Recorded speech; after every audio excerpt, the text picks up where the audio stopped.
guys, welcome to my new YouTube channel. So on this channel, I'm gonna be doing reviews and my opinions on my predictions on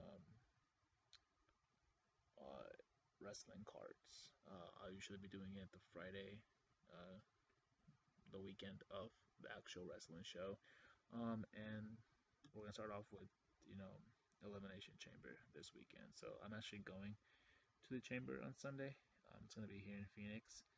And first off, we have the Nikki Bella versus Natalia feud, and I think my opinion on this whole feud is I think for last year, almost it's going to be a year after WrestleMania, Natalia has been pushed a little bit, more than she ever has.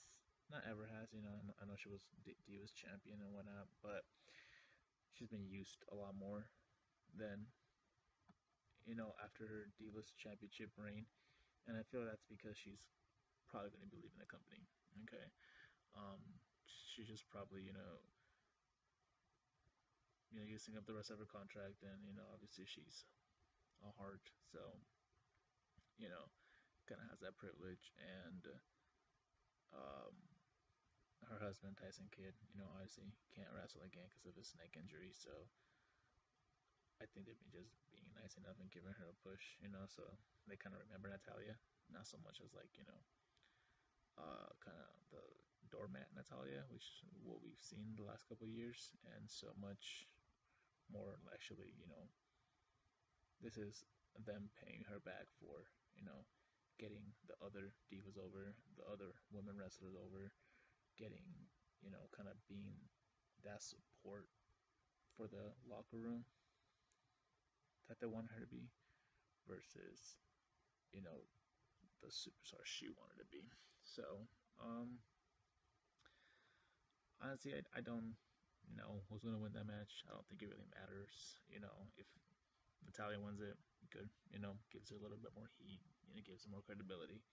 If Nikki Bella wins, Nikki Bella wins. It's one of those things. But yeah, the next match we have is Orton versus Luke Harper, and I have really high hopes for this match because it's gonna be on pay-per-view. So I know they're not gonna. So I know that they are gonna make it, pay-per-view worthy and you know pay-per-view caliber. So that match should be really good. And I mean, pretty sure Orton's gonna get the victory out of that, but it would really showcase Harper. I mean, he was a former Intercontinental Champion, so I feel like they do see some potential in him for the future. Um, um, but at least he'll get a little bit of credibility. Uh, if even if he does beat Orton, he's beating I mean, the current Royal Rumble winner and um, possibly the next WWE champion if they do decide to put the belt on Orton. And I mean, either way, Orton's going to WrestleMania. Orton's a legend, so you know it just helps out Luke Harper. Luke Harper's already over with the WWE Universe, no big secret. So this will just add on to Harper's babyface turn, and I like it. I really do like it. I'm glad that he's getting the chance he deserves. So, all right, the next one is the American Alpha uh, Tag Team Championship Turmoil match, and honestly, this match I think is gonna be a clusterfuck. I think there's gonna be a lot of flying, a lot of wrestling. I don't think a lot of spots in this match. It's just a regular, in my opinion, even though it is a turmoil match, it's still just a regular tag team match. You can't really have um,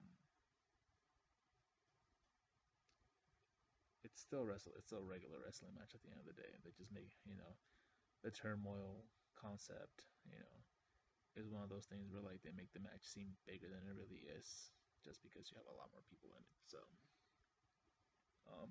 it's a very WWE PG thing to do. So it is for the titles. I think American Alpha is gonna get the win and go into WrestleMania and probably drop the titles to somebody. But if it is right now, no tag team on the roster,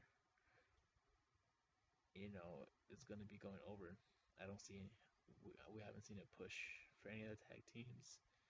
You know, unless a revival make their debut at WrestleMania or before WrestleMania after the Chamber. Um, I don't think American Alpha will be dropping the titles to anybody. So that's that. The match that I'm really, really looking forward to seeing, besides the Chamber, and I'm only looking forward to seeing the Elimination Chamber because I'm going to be there in person. I'm really looking forward to seeing Alexa Bliss versus Naomi. And the reason that is because there's been a lot of speculation of whether Naomi's going to win the title at the Chamber or WrestleMania. And if it's not the Chamber, it's going to happen at WrestleMania.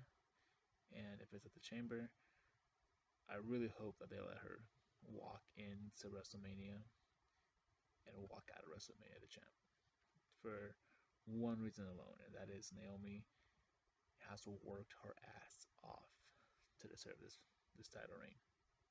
There's not one person,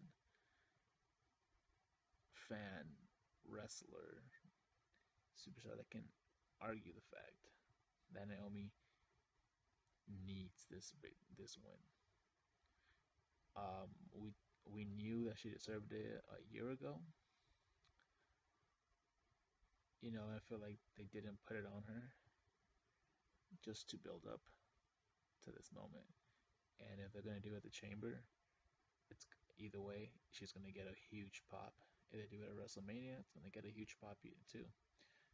WrestleMania is in her hometown, so you know they might do it there, they might not. I don't know. It doesn't matter as long as she gets this victory.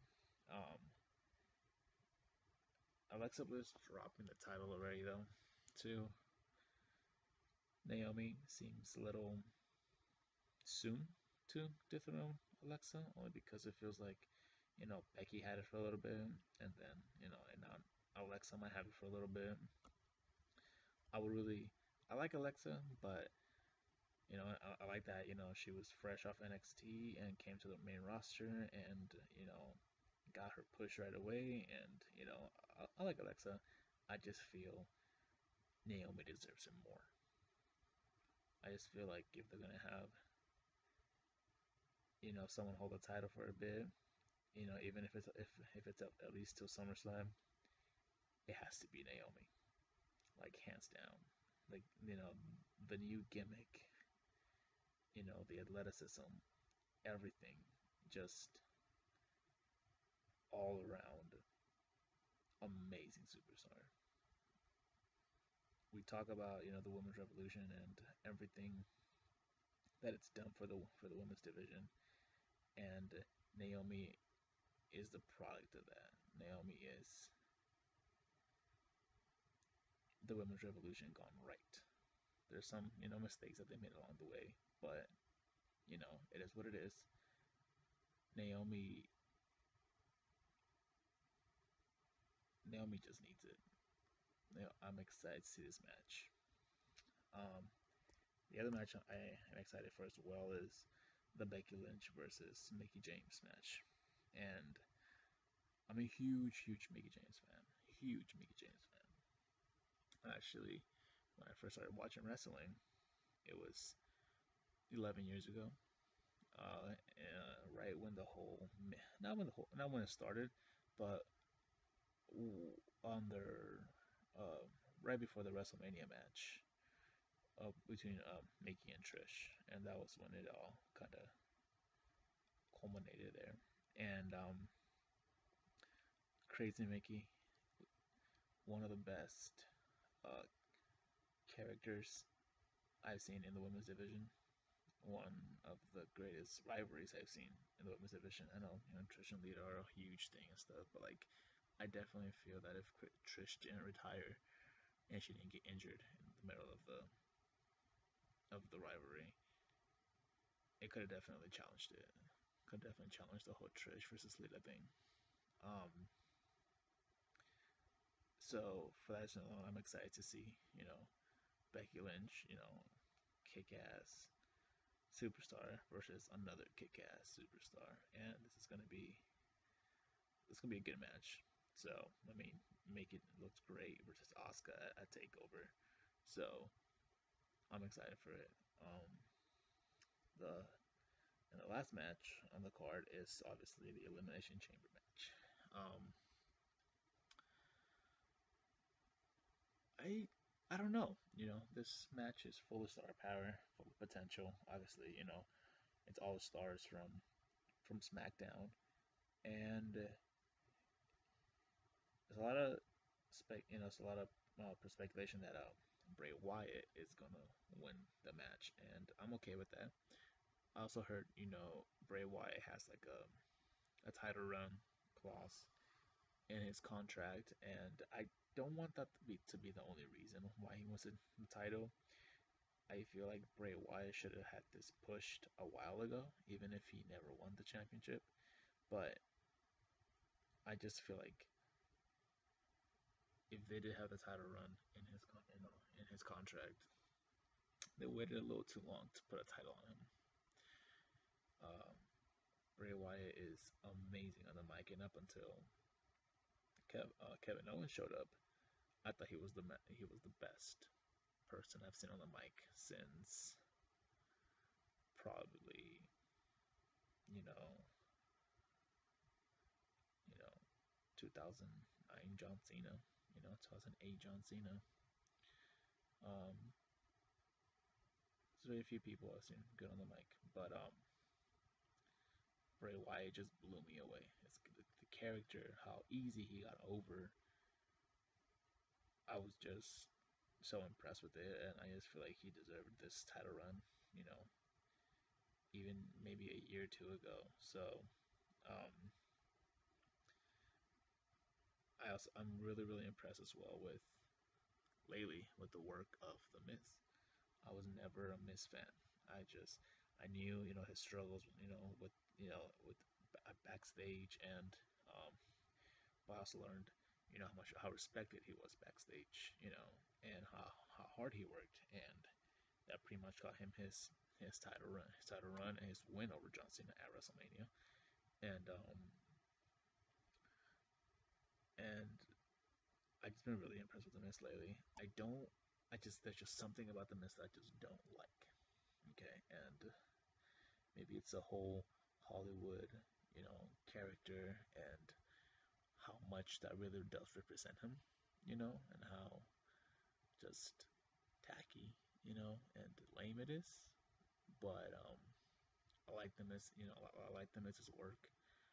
Um, his mic skills are ridiculously good. Um, and I do see him as a champ. You know, after WrestleMania. Maybe even around SummerSlam. I just wouldn't be surprised if they put that title on him. That's the thing. You know, when it comes to Dean Ambrose, I think Ambrose makes a great Intercontinental Champion. Uh, I don't think a lot of people were impressed with his WWE title run, and I don't think it'll be the time that we see Dean as WWE champion. I just think it'll be one of those situations, as with Sheamus, where he's a transitional champion and not so much more a long time champion. So when it comes to Baron Corbin, Corbin is the future champ. There's just no doubt about it. It's just a matter of time. But those are my predictions, guys. And then actually we have the Cruz and Kalisto versus Dolph Ziggler. It doesn't matter. Honestly, Ziggler, he's towards the end of his career. Kalisto deserves a lot more, or to be on 205 Live, and Apollo's Crews needs a second chance. So, those are my predictions, my thoughts, my opinions. Let me know what you guys think, and I'll be making more vids, and I'll see you guys next time. Okay.